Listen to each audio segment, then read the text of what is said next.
नमः सिद्धेभ्यः।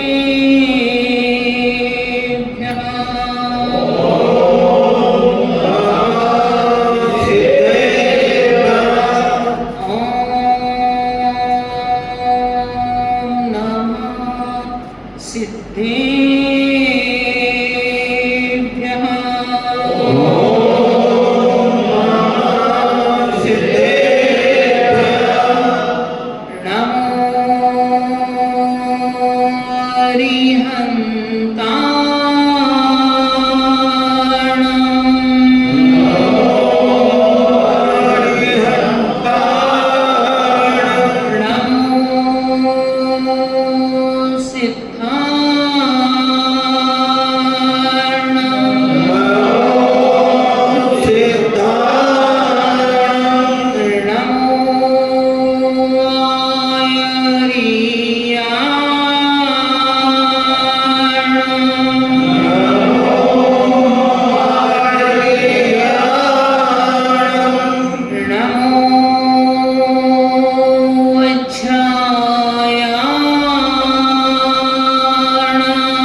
की भावना का रूप ले लेती है तो उसका बुझना बड़ा ही कठिन होता है।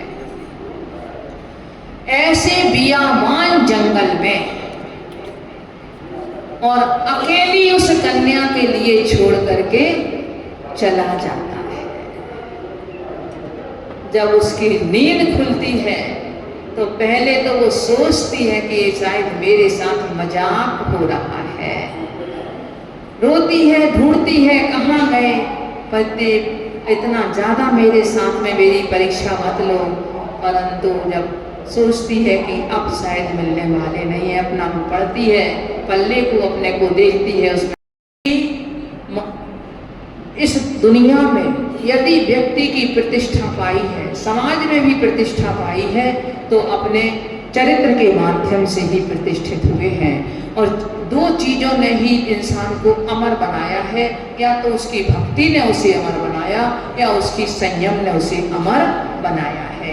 इतिहास के पृष्ठों पर उन्हीं के नाम अंकित आज हमारे लिए मिल रहे हैं स्वर्णाक्षरों में, अन्यथा पापियों के नाम। तो इंसान होना तो सरल है, परंतु ऐसे इंसान बनना कि जो अपने नाम को अमर कर जाए, ऐसे इंसान बनना बहुत कठिन है। ऐसे इंसान बनना जो फुटपाथों पर पड़े हुए हैं, जिन्हें अपने खाने पीने के लिए भी नहीं है, जिनके लिए जो दूसरों के बल पर पल रहे हैं, ऐसे इंसान बनना तो बहुत सरल है। निरंतर हमेशा व्यसनों में लगे हुए हैं, अनेकों अनीति अन्याय पापाचार आदि में प्रवृत्त हैं। ऐसे इंसान जिसे कहा कि वो तो एक मनुष्य के रूप में समझो मृगास चरंती के मनुष्य के रूप में पशु के बन करके विचरण कर रहे हैं। तो जिनका ऐसा पशुता का जिनका आचरण हो, ऐसे मनुष्यों की संख्या आज भी बहुत है, पर उनका कोई नाम लेने वाला नहीं है। उनकी कोई इच्छा नहीं करता है कि ये जीवित रहे, इनके माध्यम से मेरा काम चलेगा, इनके माध्यम से कुछ होगा, इनके माध्यम से समाज का कुछ भला होगा। उनके लिए कि उनकी किसी को कोई परवाह नहीं है, उनका जीना और मरना एक सदृश ही हो जाता है। परंतु जो मर जाने के बाद भी, यहाँ से जाने के बाद भी जिनकी स्मृतियां बनी रहें, समझ लो जीवन तो वो है। जब आप तक आप हैं तब तक तो जरूर लोग आपको याद कर रहे हैं, किंतु जिस दिन आप नहीं हैं उसके बाद भी यदि हमारी याद करें लोग, तब हमारा जीवन सार्थक है। तो पुण्य पाप की चर्चा में हमने यही पढ़ा और यही देखा, अपने जीवन में भी यही अनुभव किया कि यदि हमारे भाव भी अच्छे बनेंगे, वह धर्म और धैर्य के लिए भी यदि हमारा पुण्य कर्म का उदय होगा, तब ही हमारे में वह धर्म के प्रति भावना जागृत होगी। दुनिया में इंसान भी 3 प्रकार के होते हैं, कुछ कुख्यात होते हैं, कुछ विख्यात होते हैं और कुछ ऐसे होते हैं कि उनके लिए ना इस दुनिया से मतलब नहीं होता है, वो अपने आप में लीन होते हैं, वह परमात्मा के स्वरूप को प्राप्त होते हैं।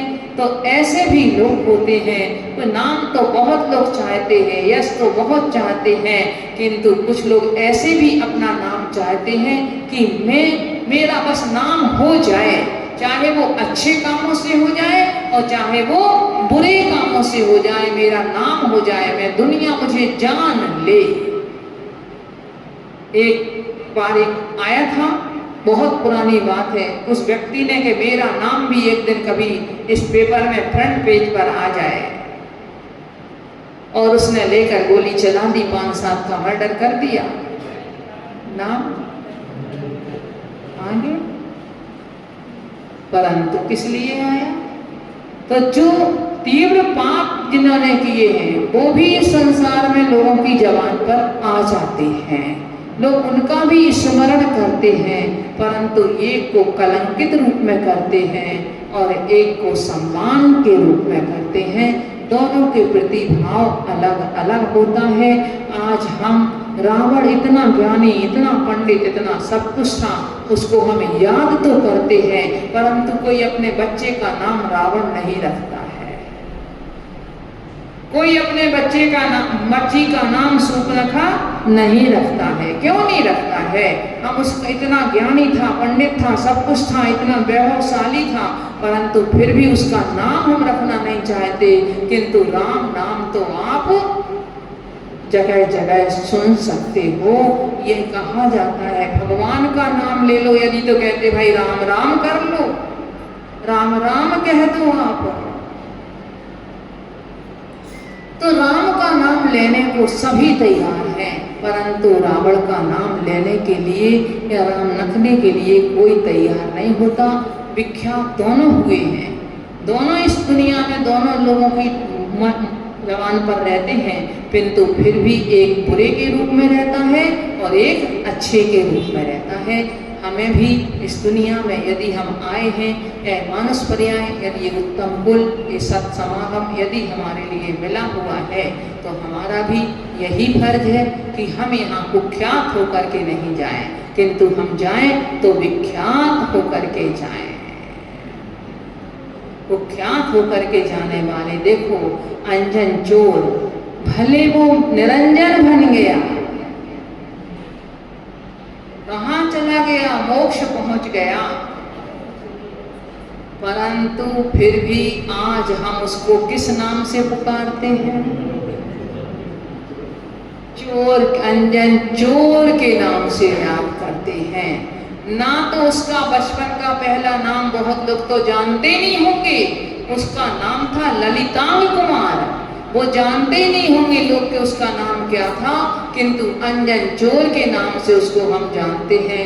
कब से कितना समय हो गया उसको निरंजन बने हुए, उसको भगवान बने हुए, उसको परमात्मा बने हुए, और देखो बना तो ऐसा बना, उसने दीक्षा के बाद में आहार भी नहीं किया और 9 दिन में केवल ज्ञान की प्राप्ति कर ली।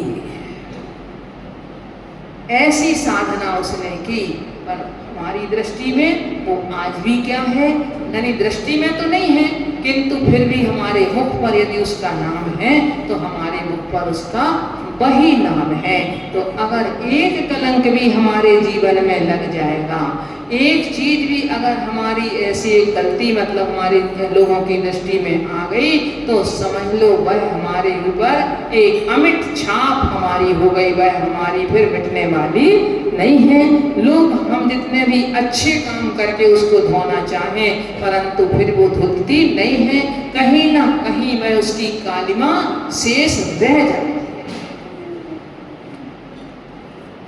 हमें दो चार क्षण जब तक हम इसको कर लें अपने, तो यही इसमें हमें बताया जा रहा है कि हम पुण्य के बल पर यह इंसान तीर्थंकर जैसे पद को भी प्राप्त कर लेता है और पाप के बल पर नरक वेदना को भी प्राप्त भोगता है।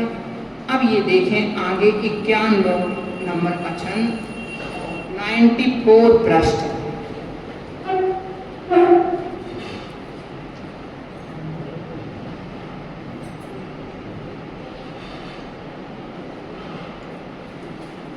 पुण्य पाप मिथ्या दृष्टि के दोनों भव की बेड़ी है।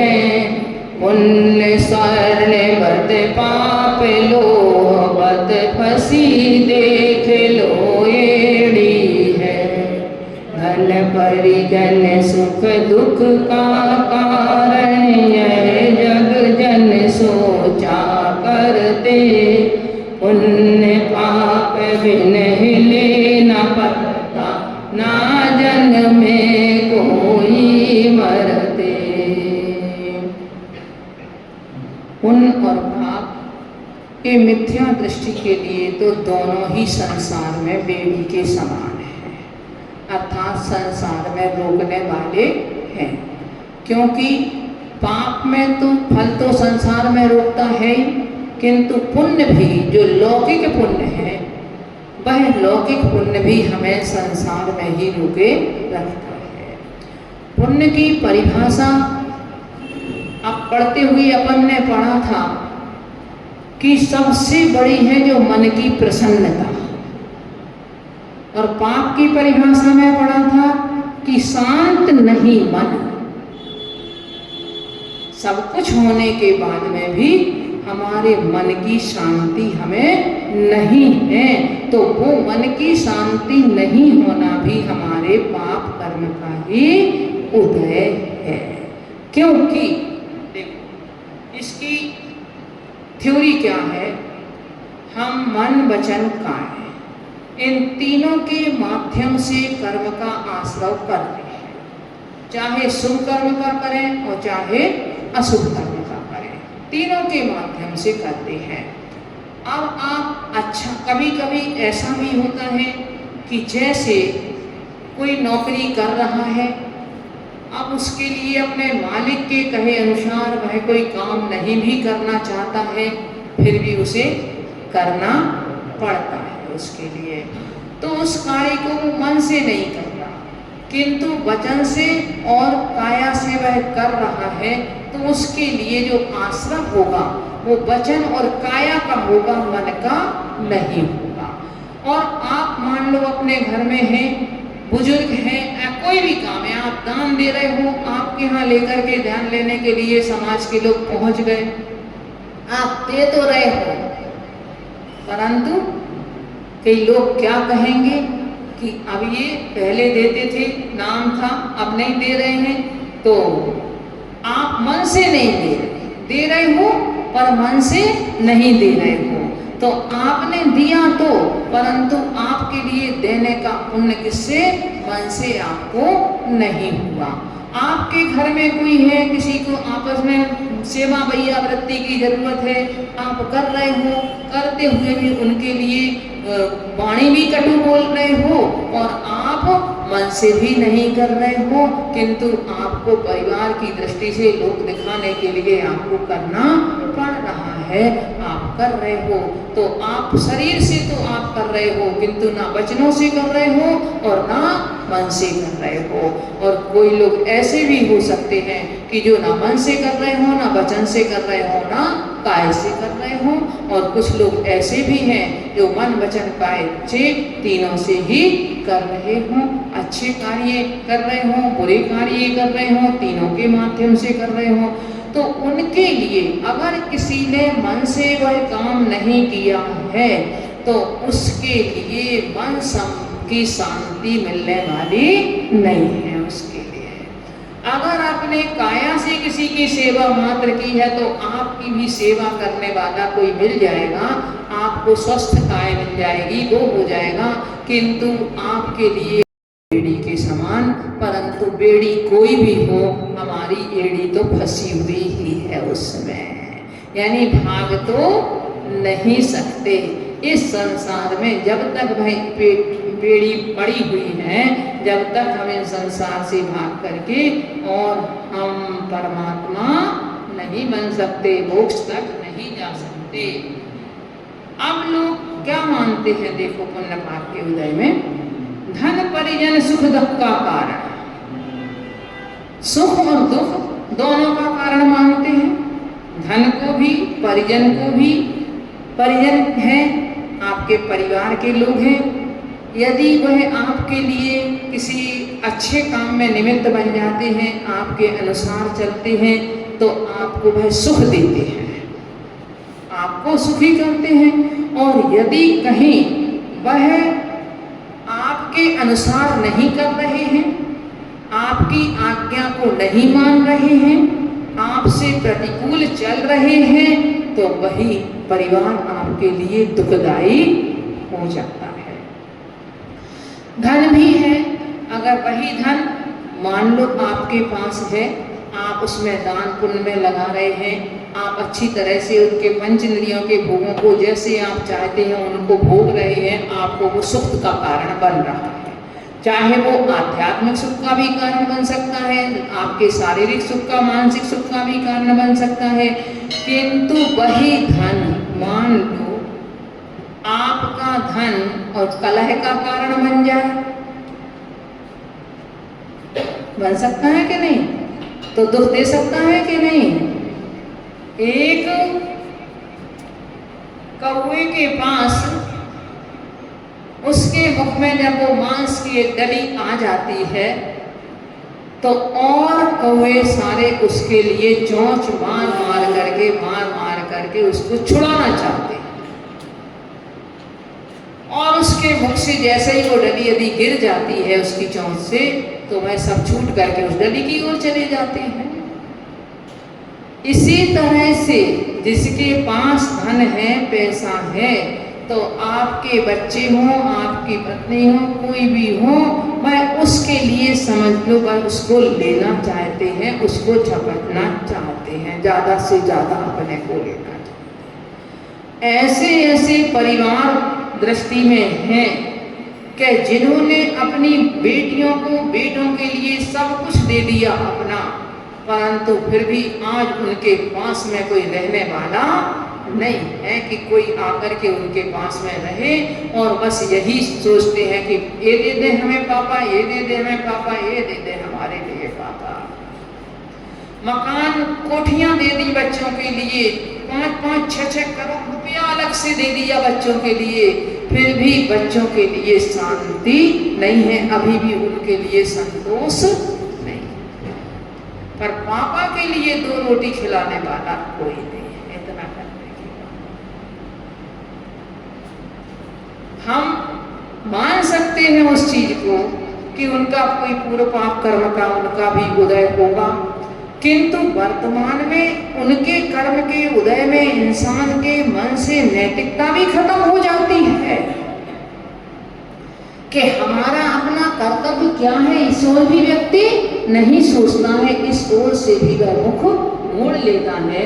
तो धन परिजन ये हमें दोनों सुख के भी कारण हैं और दुख के भी कारण है। कौन सोचता है? संसारी लोग सोचते हैं, जिन्होंने, जिनका मोह से, जिनका आवरण पड़ा हुआ है, जिनके ज्ञान में मोह रूपी आवरण से जिनका ज्ञान ढका हुआ है, जिनके लिए ये नहीं मालूम कि संसार की ये दशा क्या है, यह संसार स्वार्थी है, यह संसार असार है, ये जिनके लिए नहीं मालूम है उनकी ही ये दृष्टि है कि वो सोचते हैं अरे ये मेरा है, ये मेरा है, ये मेरा है, ये मेरे लिए सुख देता है, ये मेरे लिए दुख देता है। जब वो अनुकूल चल जाता है तो हमारा मित्र हो जाता है, जब वो प्रतिकूल हो जाता है तो हमारा शत्रु हो जाता है। किंतु अब इसमें कारण यही है कि पुण्य पाप बिन हिले न पत्ता, पुण्य और पाप के बिना एक पत्ता भी हिलने वाला नहीं है। वह आपके लिए सुख तभी दे सकते हैं जब आपका पुण्य का उदय हो, पूर्व जन्म का आप उनको सुख दे करके आए हों, तब वो आपको सुख दे सकते हैं। और यदि आपका पूर्व जन्म का उनसे मित्रता का योग नहीं है, आपका शत्रुता का योग है, तो वह कभी भी आपके मित्र नहीं हो सकते। राजा श्रेणिक का पता होगा आप लोगों के लिए कि राजा श्रेणिक जिस समय कुणिक बच्चा था उस समय उसके अंगूठे में फोड़ा हो गया था, तो उसकी जलन को शांत करने के लिए उसके मवाद को उसको राजा श्रेणिक ने अपने मुख से उसको चूस करके निकाला था। जब छोटे बच्चे होते हैं तो उनके माने जिसे कहें आपके लिए उनके लिए मल से भी माँ को घृणा नहीं होती है, वह भी बड़ी अच्छी तरह से माँ साफ करने के में लग जाती है। किंतु बाद में जब समय आता है तो वही बच्चे क्या उनके साथ में करते हैं, वही बच्चे उनके साथ में उसी कुणक ने उनके लिए क्या किया, उनके लिए कि उनको कटघरे में डाल दिया। तो ये क्या था, कहीं ना कहीं उनका भी पूर्व उसका संबंध जुड़ा हुआ था। हम अपनी ये भ्रांत धारणाओं को निकाल दें कि हमें दूसरा सुख या दुख देता है। कैसे यदि चिंतामणि रत्न किसी के हाथ में हो और वह पक्षियों को उड़ाने में उसको फेंक दे, बह जाकर के समुद्र में गिर जाए, तो पुनः मिलना उसका दुर्लभ है। इसी तरह ये मानव पर्याय भी उस चिंतामणि रत्न के सदृश है। यद्यपि आज सभी के लिए लग रहा है ये देखने में कि सरकार परेशान है, मनुष्यों की संख्या इतनी बढ़ रही है, और शास्त्र हमारे कहते हैं कि मनुष्य बहुत दुर्लभ है। ये दोनों बात एक दूसरे से विपरीत हमारे लिए लगती हैं। तब आप सोचो एक इंद्रिय जीव कितने हैं, दो इंद्रिय कितने हैं, तीन इंद्रिय, चार इंद्रिय और असंगी पंचेंद्रिय कितने हैं। उनकी दृष्टि से यदि देखा जाए तो मनुष्य कितने हैं। मनुष्य संख्यात ही हैं, विकलेंद्रिय जीव असंख्यात हैं, और एक इंद्रियों में साधारण वनस्पति का एक जीव अनंत है। और मनुष्य, नारकी और देव, इन तीनों में भी देखा जाए तो देवों की संख्या अधिक है। देवों में भी व्यंतर देवों की संख्या अधिक है। व्यंतर देवों का क्षेत्र 1,99,000 योजन बताया है। 1,00,000 योजन का जम्बूद्वीप है। उस पूरे जम्बूद्वीप में व्यंतर देवों का निवास है। इसके साथ साथ 1,00,000 योजन का सुमेरु पर्वत, जिसकी ऊंचाई में और उसकी 1,000 योजन जड़ में नीचे उसकी नींव है। तो 99,000 का जो सुमेरु की ऊंचाई है, उतनी ऊंचाई तक उन व्यंतर देवों का निवास है। तो अगर हम उसको घन फल की दृष्टि से देखते हैं इस लोक के, तो 1,99,000 योजन क्षेत्र ऐसा है जहाँ के एक एक प्रदेश में ही व्यंतर देवों का निवास हो सकता है। हमारे लिए देखने में मात्र मनुष्य आ रहे हैं तब हमको लगता है, पर यहाँ भी मूल बात यह है कि मनुष्य होना तो सरल है फिर भी, किंतु मनुष्य में मानवता होना कठिन है। ऐसे मनुष्य बनना दुर्लभ है कि जो मनुष्य होकर के और अपने जीवन को कृतार्थ कर ले, अपने जीवन को वह एक उज्ज्वलता की ओर ले जाए, ऊंचाइयों की ओर ले जाए। आप इतिहास में पुराण पुरुषों के नाम यदि अंकित हैं तो किनके अंकित हैं? 2 के नाम अंकित हैं, जिन्होंने, एक तो वह हैं जिन्होंने भक्ति में सर्वोत्तम स्थान प्राप्त किया है। आप किसी का भी देख लो, लोक व्यवहार में यदि वह भक्ति उसने की है तो उसका नाम इतिहास के पृष्ठों पे अंकित है। प्रथमान युग भी हमारा इतिहास ही है, जिस इतिहास में हम अपने पुराण पुरुषों की चर्चाएं सारी की सारी पढ़ते हैं, और वह इतिहास हमारे लिए एक दर्पण की तरह होता है जिसमें हम अपने चेहरे को देख करके अपने आप को सुधार सकते हैं, अपने चेहरे की गंदगी को मिटा सकते हैं।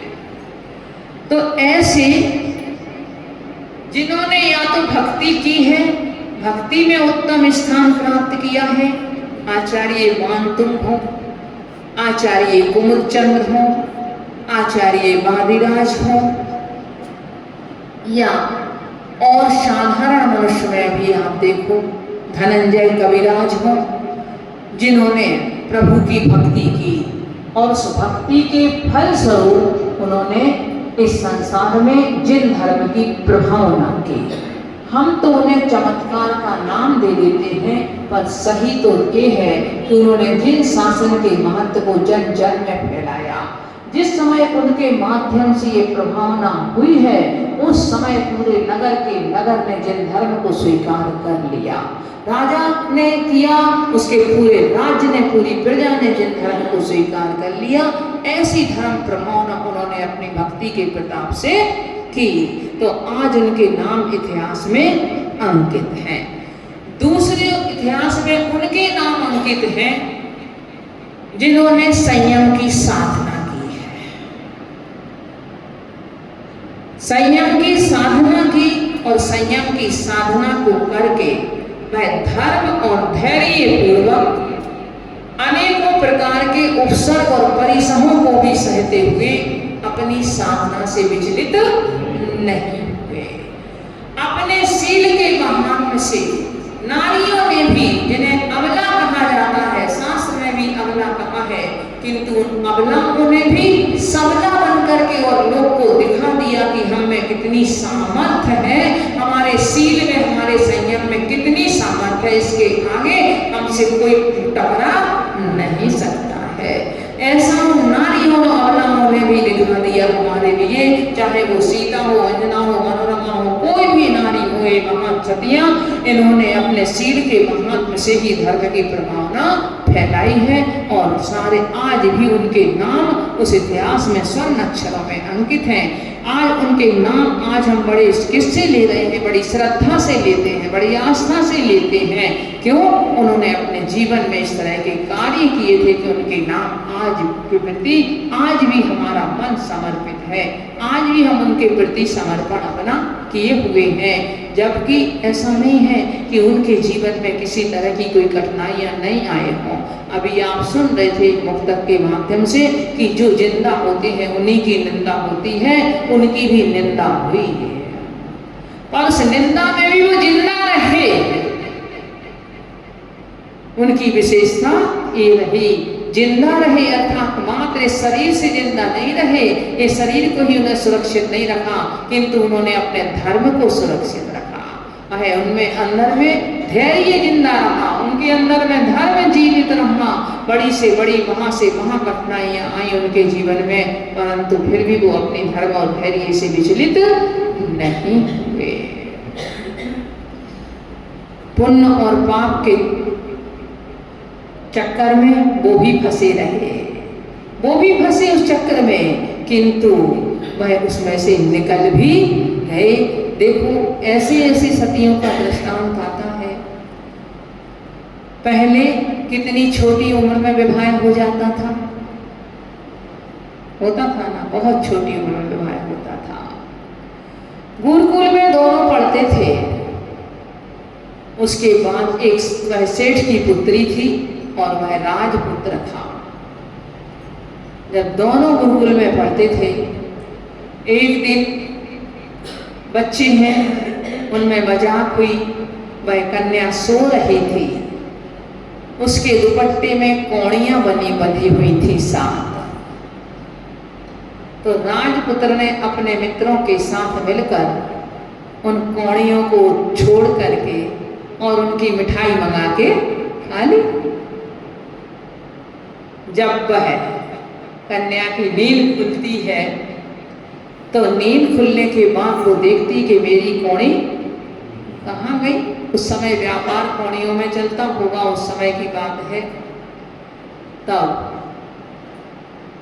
बात छिपती नहीं, तो लोगों ने आपस में कह दिया कि हम लोगों ने उसकी मिठाई मंगा के खा ली, कौड़ियों की, तो कौड़ियों में क्या होता है। उसे क्रोध आ गया कि तुम लोग चोर हो, तुम लोगों ने मेरी चोरी की है। सोते समय में तुम लोगों ने मेरी दुपट्टे में से तुमने एक कौड़ियां निकाली, तो तुमने चोरी की है। और ये सुनकर के उस राजपुत्र का थोड़ा अभिमान जाग गया कि ये मुझको हम लोगों को चोर कह रहे हैं।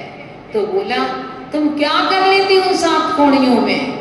तो उस कन्या ने कह दिया तुम क्या जानते हो, मैं उस 7 कौड़ियों में राज लेकर के दिखा देती तुम्हारे लिए। कोई बात नहीं, अध्ययन भी पूरा हो गया और अध्ययन पूरा होने के बाद में भी दोनों सब अपने विद्यार्थी अपने अपने घर चले गए। समय का परिवर्तन योग मिला, उन दोनों का आपस में विवाह हो गया। अब देखो, नारी का नाम एक धात्री क्षमा भी है।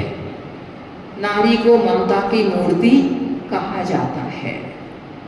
भले दूसरी ओर नारी का यदि विपक्ष देखें तो आचार्यों ने उसके लिए कहीं अग्नि शिखा कहा है, कहीं जिसकी बेल कहा है। ऐसे भी करके नारी के लिए अनेकों विशेषण बुरे रूप में भी दिए हैं, क्योंकि नारी 2 रूप उसके हमेशा दिखाई दिए हैं। जब वह शील और अपने सज्जनता से चलती है, अपने शील का पालन करती है, अपने कर्तव्य के प्रति वह अडिग रहती है, तब तो उसके लिए कहा है कि यत् नार्यस्तु पूज्यन्ते रमन्ते तत्र देवता। जिस घर में नारी की पूजा होती है अर्थात नारी का सम्मान होता है, उस घर में कहते देवता निवास करते हैं। और जिस घर में नारी को प्रताड़ित किया जाता है, उस घर में कहते लक्ष्मी भी आगे रहती नहीं है। तो एक ओर तो नारी के लिए ये शब्द आचार्यों ने इतना सम्मान दिया है, दूसरी ओर नारी के लिए कहा है कि वह विष की बेल भी है, वह चंडी भी है। उसके लिए नाम ऐसे उसके अनेकों दे दिए हैं, परंतु कौन सी नारियों के लिए अंत में कह दिया कि जो अपने चरित्र से स्खलित हो जाती हैं, अपने कर्तव्य को नहीं पहचानती हैं, ऐसी नारियों के लिए उन्होंने कहा है, इस तरह से कहा। तो वह उसने तो भूल गई थी, वो बात बचपन की बात थी, किंतु पुरुष का अहम जागृत रहता है। और जिसका एक बार यदि कहीं अपमान हो जाए तो वह अपमान